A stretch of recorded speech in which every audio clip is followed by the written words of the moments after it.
nothing important happens in the office. Seriously, let that sink in for a second. Nothing important happens in the office. If you haven't spoken to a confused or frustrated user this week, well, I've got to give you some tough love. You're just managing a spreadsheet right now. You're not actually managing a product. Welcome to this explainer. Today, we're basically going to tear down the walls of your workspace. We're looking at a foundational market research principle that's going to completely transform how you build things. We're talking about escaping those endless dashboards, ditching all that internal guesswork, and stepping directly into your customer's real world. So we call this whole situation the glass bubble phenomenon. Think about it. Inside the conference room, your product team is probably sitting right there, or let's be real, you're on some massive Zoom call and you're aggressively debating exactly what your users want. You're staring at dashboards, you're endlessly tweaking Jira tickets, drawing up these complex, beautiful flowcharts, and you feel incredibly productive, right? But meanwhile, out in the real world, there's a customer who is literally struggling to use your app, and they are completely ignored by the team inside that glass bubble. You're just completely disconnected from reality. So the crucial point is this. Dashboards only tell you what is happening. They are never, ever going to tell you why. We tend to treat the office like it's the absolute center of the universe.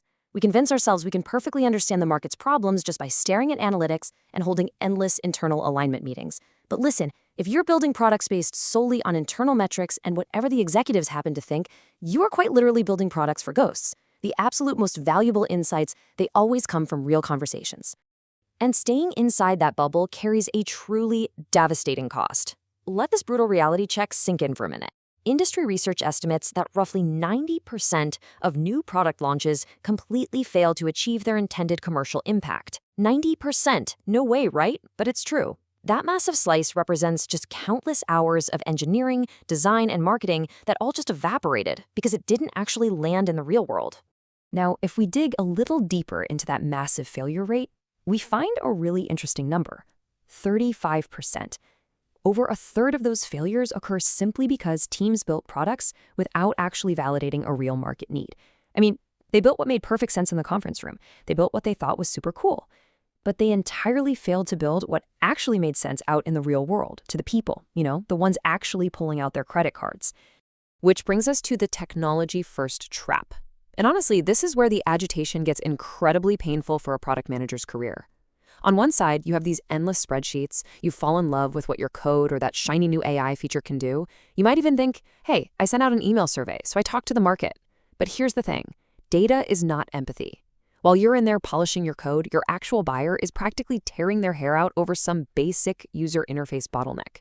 You absolutely have to validate bleeding neck problems for the buyer, not just fall in love with your own tech. Because when you isolate yourself like that, you step right into the internal meetings trap. Think about what happens when you never leave the office. Your product strategy, well, it just gets dictated by whoever happens to shout the loudest in a meeting. You start creating these forced solutions that literally nobody asked for.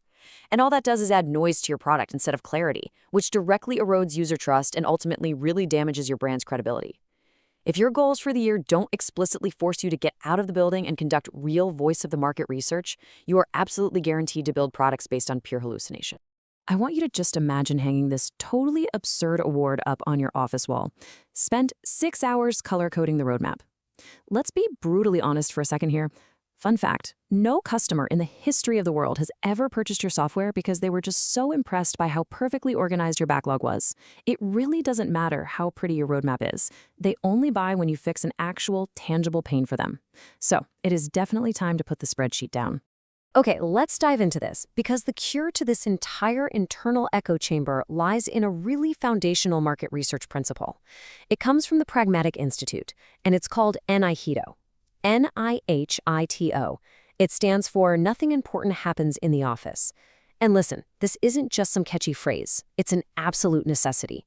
You have to realize that the foundation of market research starts with real market problems, not our internal assumptions. NIHITO is all about making that shift from just guessing from behind a monitor to actually knowing. So to systematically leave the virtual or physical building and enter the customer's natural habitat, you really need to rely on the 3 pillars of NIHITO. First up is contextual observation. Stop asking users to self-report what they do and go actually watch them. See their messy desks, see their distractions, and look at the crazy workarounds they've literally invented just to survive using your interface. Second, capture exact words. Really listen to how they describe their problems. Those exact phrases, they aren't just neat insights. That is the literal copywriting you need for your product positioning. And third, move from reactive to proactive. You can't just talk to users when something breaks, right? NIHITO requires this continuous, relentless understanding of your market. Just consider the drastic difference between these two mindsets. On one hand, you've got the office-bound PM proudly declaring, hey, the roadmap is locked, I looked at Google Analytics. I mean, that is a fast-track recipe for building a feature nobody is ever going to buy. But contrast that with the NIHITO PM. They say, I saw user frustration firsthand today, so we're pausing that shiny new AI feature immediately so we can fix their core workflow. Boom. That right there is how you save a company's retention rate. It's the fundamental difference between just managing data and managing a real product.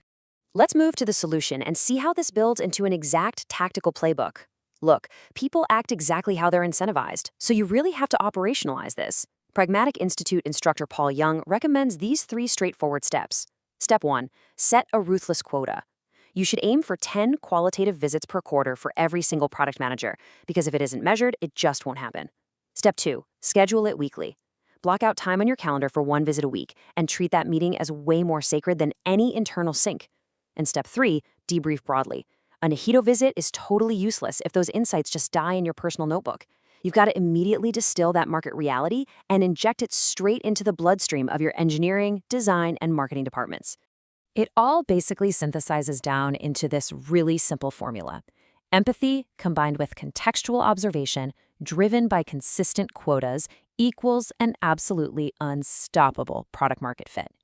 You really need to remind yourself every single day that the greatest product strategies, they are not born in conference rooms. They are discovered out there in the wild. So I want to issue a direct challenge to you right now. Think of it as a dramatic reality check. I want you to open up your calendar for the last 30 days. Go ahead and be totally honest. How many hours did you spend negotiating with your internal coworkers versus how many hours you actually spent watching a real human being try to use your product? That simple ratio sitting right there on your calendar, it explains exactly why your current product might be struggling. It's really time to stop trying to guess what the market wants from behind a computer monitor. You've got to embrace the NIHITO principle. Commit to that weekly quota, get out of the office, and let the undeniable truth of your customer's real-world pain dictate every single thing you build moving forward. To wrap up this explainer, I want to leave you with one final, provocative question. What was the most shocking thing you ever discovered by simply watching a customer use your product? Really think about it. The answers are out there waiting for you, but you actually have to leave the office to find them.